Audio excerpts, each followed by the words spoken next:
আসসালামু আলাইকুম। মাটির চুলোয় রান্নাবান্না চ্যানেলে আপনাদের সবাইকে স্বাগতম। আজ আমি আপনাদের সামনে নিয়ে এসেছি দুধ সেমাই রেসিপি। চলছে রমজান মাস, আর এই রমজান মাসে তো আমরা ইফতারে সেমাই সবাই কম বেশি খাই। আর সে সেমাই রান্না যদি হয় অসাধারণ, তাহলে তো কোনো কথাই নেই। তাই দেরি না করে চলুন আমরা সেমাই রান্নাটা দেখি। প্রথমে আমি চুলায় একটি হাঁড়ি বসিয়ে এর মধ্যে দিয়ে দেব 500 গ্রাম পরিমাণ গরুর তরল দুধ। তারপর আমি এর মধ্যে দিয়ে দেব পরিমাণ মতো চিনি। আপনারা যেমন মিষ্টি পছন্দ করেন তেমন মিষ্টি দিয়ে দিবেন। তারপর আমি এর মধ্যে দিয়ে দেব 1 চিমটি পরিমাণ লবণ। লবণ দিলে মিষ্টির স্বাদটা আরও দ্বিগুণ হয়।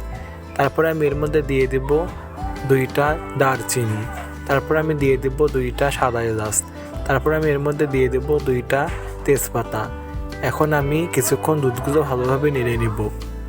প্রথম অবস্থায় আমি চুলার জালটা একটু বাড়িয়ে দুধগুলো ভালোভাবে কিছুক্ষণ নেড়ে নেব। তারপর দেখুন এমন বলক চলে আসবে, তখন আমি জালটা একটু মিডিয়ামে রেখে দেব। দুধটা যেমন ভালোভাবে জাল করবেন, ঠিক সেমাইটাও তেমনি খেতে মজার হবে। এভাবে আমি আবারও অনবরত ভালোভাবে দুধগুলো নেড়ে নেব। দুধগুলো ভালোভাবে জাল করে নেওয়ার পর আমি এর মধ্যে দিয়ে দেব পরিমাণ মতো সেমাই। আমি এখানে বনপুর রাস্তা সেমাই দিয়ে দেব।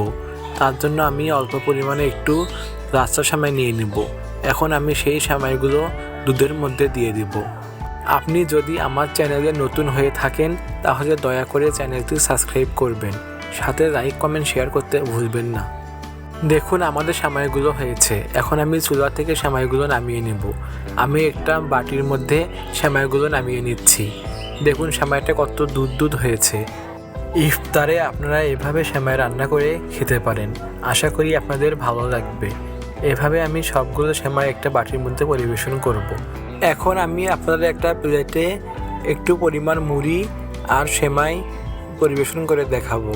এইভাবে মুড়ি দিয়ে সেমাই খেতে অনেক মজার। আমার এইভাবে মুড়ি দিয়ে সেমাই খেতে অনেক ভালো লাগে।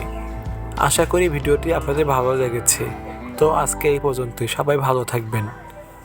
ধন্যবাদ সবাইকে।